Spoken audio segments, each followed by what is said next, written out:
Hello, it's a Saurabh Tamakar here, and today we are going to study about the chemistry in everyday life. So, basically, in this chapter, we have to deal all about the drugs and the medicines which are taken, and the last topic would be soap and detergent. Okay, so first of all, what is drug? So, drug, as we know, that it is just a chemical substance which is used to cure the disease. तो drug क्या है, एक chemical substance है जिसमें अपन जो disease है उसको cure करते हैं. अगर इसको अपन हैबिचुअल फॉर्म में लेंगे तो वो एडिक्शन कॉज कर सकता है और उसका सीरियस साइड इफेक्ट भी हो सकता है. ऑन द बेसिस ऑफ, अब इसको अपन क्लासीफाई कैसे कर सकते हैं? On the basis of pharmacological, on the basis of drug action, on the basis of chemical structure, on the basis of molecular structure.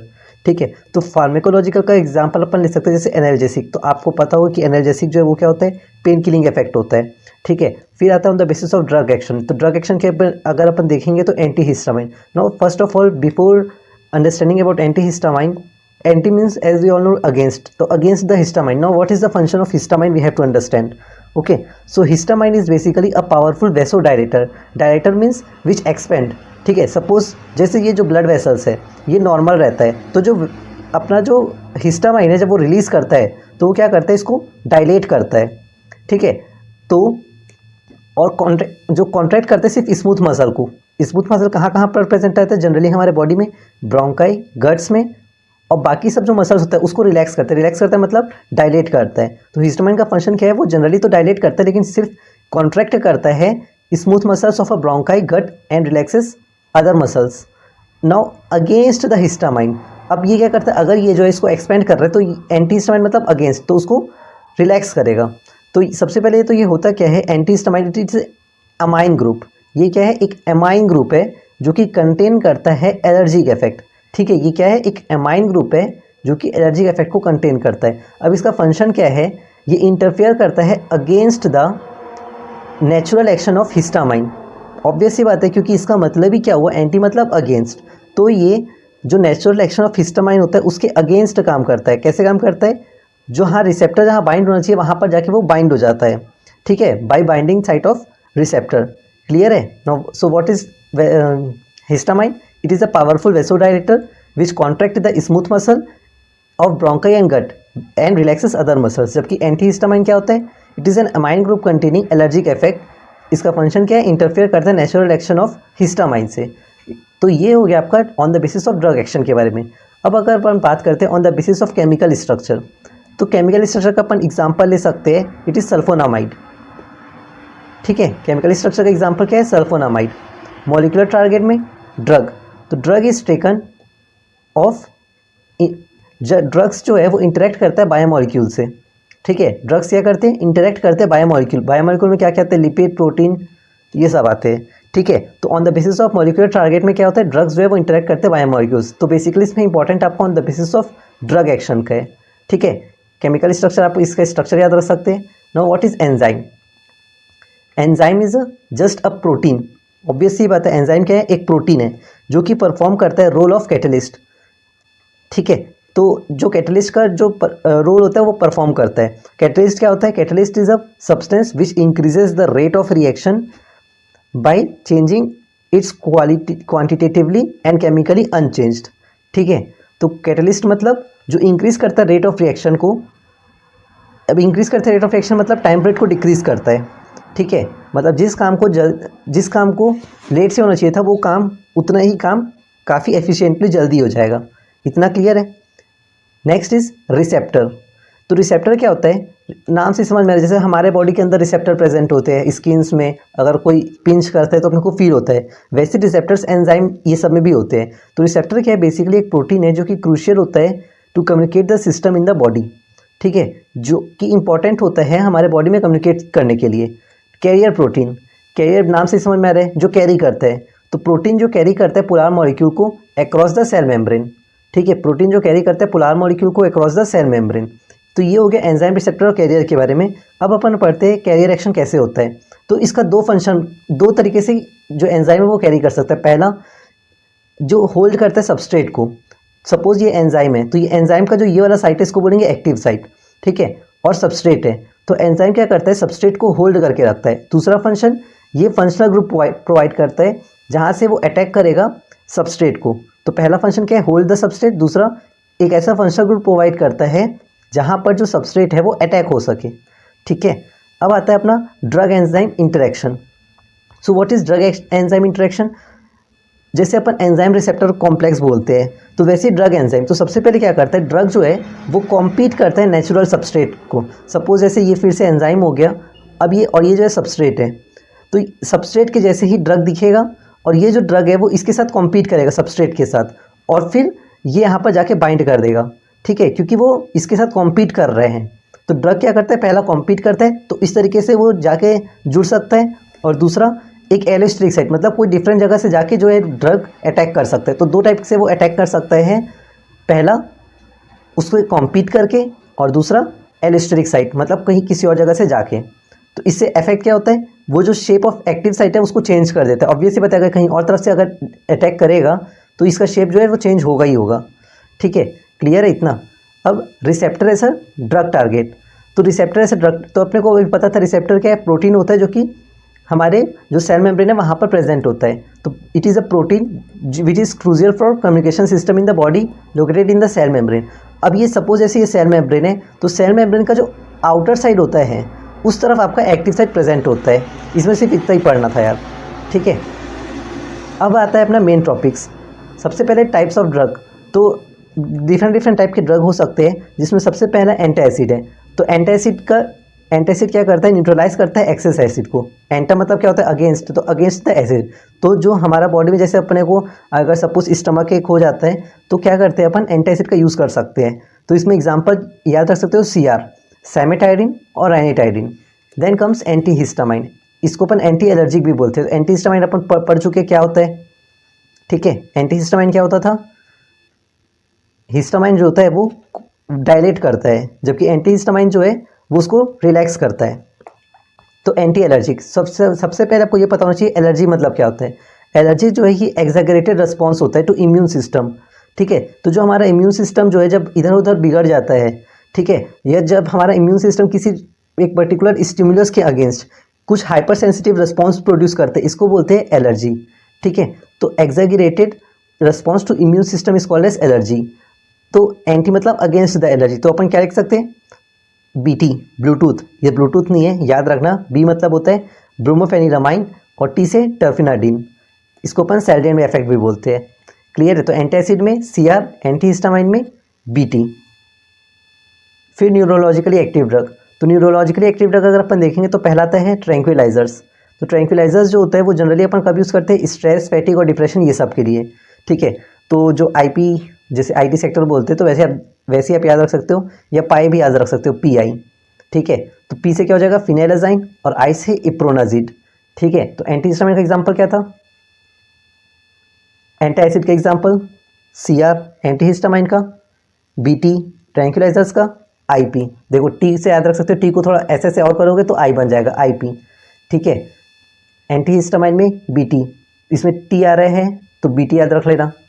ठीक है, वैसे T तो सभी में आ रहा है, फिर भी आप इसको इजीली याद रख सकते हो। ठीक है, ये ऐसे याद रखना, आंट जो है, आंट को ब्लूटूथ कनेक्शन की ज़रूरत पड़ती है। ठीक है, तो BT, एंटासिड तो याद रहेगा सबको, CR। देन एनाल्जेसिक, एनाल्जेसिक मतलब होता है ड्रग्स का ये एक टाइप है। ठीक है, जो कि पेन किलिंग इफेक्ट जो है वो प्रोड्यूस करता है। तो एक जो होता है नैरकोटिक, एक होता है नॉन नैरकोटिक। ठीक है, तो जो नैरकोटिक वाला होता है वो क्या होता है, नशीला होता है, और जो नॉन नैरकोटिक है वो नशीला नहीं होता। ठीक है, तो नैरकोटिक वाला क्या करता है, अगर नशीला होता है तो वो हमारा जो एंडोर्फिन है उसको मिमिक करता है, मतलब उसको कॉपी करता है। इसीलिए जो ड्रग्स वगैरह लेते हैं उनको काफ़ी बेटर फील होता है। ठीक है, लेना नहीं है ना, it's just for your information. ठीक है, तो नैरकोटिक मतलब इट मिमिक द, मतलब एक नशीला दवाई ही है, और ये क्या करता है, ये एंडोर्फिन को मिमिक करता है।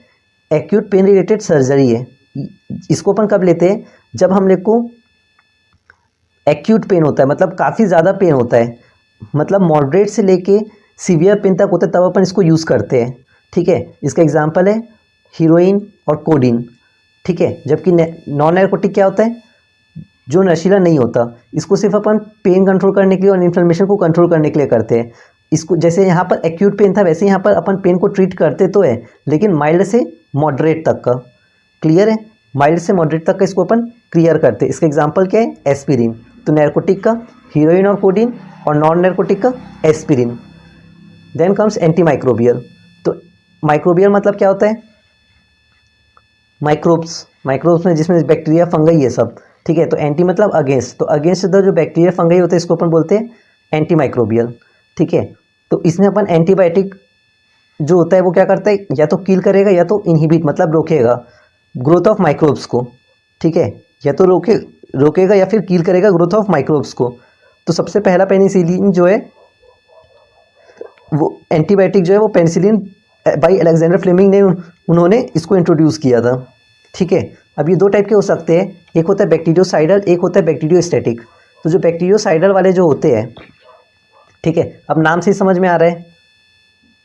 साइडल मतलब क्या हो गया, जो मूव करेंगे, और स्टैटिक मतलब जो मूव नहीं करेंगे, जो रेस्ट में होंगे। तो बैक्टीरियोसाइडल का आप एग्जाम्पल याद रख सकते हो पाव भाजी से, ठीक है। पी से पेनिसिलिन, एमाइनोग्लाइकोसाइड एंड ऑफ्लक्सेसिन, और स्टैटिक में ईटीसी, एरिथ्रोमाइसिन, क्लोरोमफेनिकोल और टेट्रासाइक्लिन, ठीक है। ईटीसी बहुत सिंपल है, साइडल में पाव और स्टैटिक में ईटीसी। फिर स्पेक्ट्रम, स्पेक्ट्रम मतलब होता है कितना रेंज तक जो है वो अटैक कर सकता है। तो देखो अपने पास दो टाइप के बैक्टीरिया होते हैं, एक होते हैं ग्राम पॉजिटिव, एक होते हैं ग्राम नेगेटिव। तो इसमें क्या होता है, सपोज ये इसको मैं मान लिया ग्राम पॉजिटिव और इसको मैं मान लिया ग्राम नेगेटिव, ठीक है। इसको क्या कर लिए, ग्राम पॉजिटिव। अब क्या होता है, अगर ये दोनों को कवर करेगा तो इसको बोलेंगे वाइड रेंज, अगर ये या तो इसको करेगा या तो इसको करेगा तो इसको बोलेंगे नैरो रेंज, ठीक है। तो वही चीज़ यहाँ पर बताया, range of microbe attacked by antibiotic. जो माइक्रोब्स जो है वो कितना अटैक होते हैं एंटीबायोटिक से, उसको बोलते हैं स्पेक्ट्रम। तो नैरो और ब्रॉड। तो नैरो मतलब मैं अभी क्या बताया, नैरो मतलब होता है एक पर्टिकुलर ग्राम के अगेंस्ट जब काम करेगा एंटीबायोटिक, ठीक है। जबकि ब्रॉड मतलब दोनों जो माइक्रोब्स है उसके अगेंस्ट काम करेगा एंटीबायोटिक। तो इसीलिए यहाँ पर लिखा है नैरो जो है वो specifically against the gram positive और ग्राम नेगेटिव, जबकि ब्रॉड में क्या होता है, बोथ ग्राम पॉजिटिव और ग्राम नेगेटिव के अगेंस्ट काम करता है। तो नैरो का एग्जांपल क्या हो गया, पेनिसिलिन जी, और ब्रॉड में क्लोरोमफेनिकोल और ऑफ्लक्सेसिन, ठीक है। नैरो का सिर्फ एक एग्जांपल है, याद रखना, नैरो में पेनिसिलिन जी, ब्रॉड में क्लोरोमफेनिकोल और ऑफ्लक्सेसिन, ठीक है। देन कम्स एंटीसेप्टिक और डिसइंफेक्टेंट। तो एंटीसेप्टिक और डिसइंफेक्टेंट होते क्या हैं, सबसे पहले तो एंटीसेप्टिक जो होता है वो प्रिवेंट करता है ग्रोथ को, या तो या उसको उसकी ग्रोथ को, माइक्रोब्स का जो ग्रोथ है उसको प्रिवेंट करेगा या तो उसको मार देगा। जबकि डिसइंफेक्टेंट क्या करता है, माइक्रो ऑर्गेनिजम्स को किल करता है डायरेक्टली। एंटीसेप्टिक जो है उसको अपन लिविंग टिश्यू में अप्लाई कर सकते हैं, जैसे डेटॉल वगैरह। जबकि जो डिसइंफेक्टेंट होता है जैसे फिनॉल वगैरह, इसको अपन जो सर्फेस ऑफ स्किन पे अप्लाई नहीं कर सकते, ठीक है। एंटीसेप्टिक का एग्जाम्पल क्या हो गया फिर, डेटॉल। डेटॉल किससे मिलता है, क्लोरोक्सेलिनिनॉल और टेरपाइनॉल, ठीक है। जो 0.01% फिनॉल जो सोल्यूशन है वो एक्ट एज ए डिसइंफेक्टेंट होता है, ठीक है। और 0.4 ppm क्लोरीन। तो इससे कभी कभी क्वेश्चन आपको आ जाते हैं कि कितना परसेंट लेने से वो डिसइंफेक्टेंट की तरह एक्ट करता है। Then comes anti fertility drug. तो एंटी फर्टिलिटी ड्रग मतलब अगेंस्ट द फर्टिलाइजेशन। तो इसके लिए अपन कौन कौन सा ड्रग्स यूज़ करते हैं, नॉरएथिनड्रोन और एथिनोस्ट्राडायोल। तो नॉरएथिनड्रोन जो है वो प्रोजेस्टेरॉन डेरिवेटिव होता है, जबकि जो एथिन, तो ई से क्या हो जाएगा, ईस्ट्रोजन, नॉरएथिनड्रोन में प्रोजेस्टेरॉन, ठीक है। Sweetening agent. तो स्वीटनिंग एजेंट जो है वो जनरली दो तीन टाइप के हैं, सैक्रिन, एस्पार्टेम और एलिटेम। तो जो सैक्रिन जो होता है वो मोस्ट पॉपुलर होता है, वाटर इनसोल्यूबल होता है और 550 टाइम्स मोर स्वीटर होता है देन शुगर, ठीक है। सैक्रिन क्या होता है, पॉपुलर होता है, वाटर इनसोल्यूबल होता है, 550 टाइम मोर स्वीटर होता है। एस्पार्टेम जो है वो वाइडली यूज्ड होता है, 100 टाइम स्वीटर होता है एज़ कम्पेयर टू शुगर। ये डिकम्पोज हो जाता है ऑन बर्निंग। तो ये सब जो पॉइंट्स है, वाटर इनसोल्यूबल, कितने टाइम ज़्यादा है, ये इंपॉर्टेंट है। एस्पार्टेम में डिकम्पोज होता है, ये इंपॉर्टेंट है। एलिटेम जो है वो मोस्ट स्टेबल स्वीटनिंग एजेंट है। इतना क्लियर है। अब प्रिजर्वेटिव। तो अगर अपन प्रिजर्वेटिव के बारे में बात करते हैं तो प्रिजर्वेटिव जो है वो जनरली आप बहुत सारा दिया है, वैसे मैं कुछ कुछ यहाँ लिख दिया हूँ। बेंजोएट। तो बेंजोएट अपन सॉफ्ट ड्रिंक में यूज़ करते हैं, सॉर्बिक एसिड, ताकि अपन ईस्ट और मॉल्ट को प्रिवेंट कर सकें। Cleansing agent. तो क्लींजिंग एजेंट में सबसे पहले आता है सोप, ठीक है। तो सोप तो अपन ऑलरेडी पढ़ चुके हैं यार, बहुत सारा। देखो ऐसे सो याद रखना है, सोप आर द सोडियम और पोटेशियम सॉल्ट, ठीक है। सोडियम और potassium salt of higher fatty acid. Higher fatty acid में आपका पैल्मेटिक एसिड, स्टीरिक एसिड, ये सब आ सकता है। ठीक है, तो जो प्रोसेस होता है इसको अपन बोलते हैं सैपोनिफिकेशन रिएक्शन। तो सैपोनिफिकेशन में क्या होता है, अपन फैट और ऑयल मतलब हायर फैटी एसिड को लेते हैं और उसको अपन रिएक्ट करवाते हैं एक्वस NaOH के साथ। तो इसका अगर आपको पूरा फॉर्मूला देखना है तो आप बुक से देख सकते हो। ठीक है, तो सैपोनिफिकेशन रिएक्शन में क्या होता है, फैट और ऑयल को अपन मिक्स करते हैं एक्वस NaOH के साथ। ठीक है, तो जैसे एग्जांपल है हायर फैटी एसिड अपन ले लिए स्टीरिक एसिड, इसको अपन NaOH के साथ मिक्स करवाएंगे, रिएक्ट करवाएंगे, तो अपने को क्या मिलेगा, सोडियम स्टीरेट और ग्लिसरॉल अलग निकल जाएगा। क्लियर है। फिर आता है डिटर्जेंट। तो डिटर्जेंट जो होता है वो क्या है, अमोनियम सल्फेट है of long chain hydrocarbon.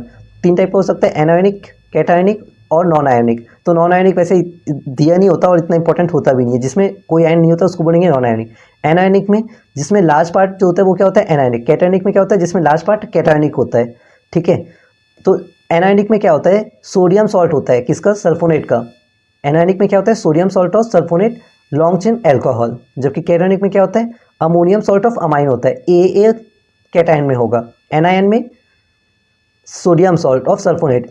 Anion में SS याद रख लेना, सोडियम सॉल्ट ऑफ सल्फोनेट, और कैटायन में ammonium salt of amine. Anion में सोडियम सॉल्ट ऑफ सल्फोनेट और कैटायन में अमोनियम सॉल्ट ऑफ अमाइन। ठीक है, एनायन का एग्जांपल सोडियम बोले तो सोडियम लॉरेल सल्फेट, जबकि कैटायन में सिट्राइल ट्राइमिथाइल अमोनियम ब्रोमाइड। ठीक है, तो इस चैप्टर में सिर्फ इतना ही था एंड आई होप ये आपको बहुत ही क्लियर होगा। बहुत सिंपल में मैंने आपको एक्सप्लेन कर दिया।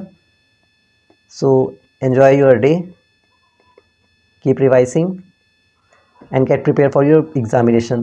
Thank you. Next, we will meet on next video.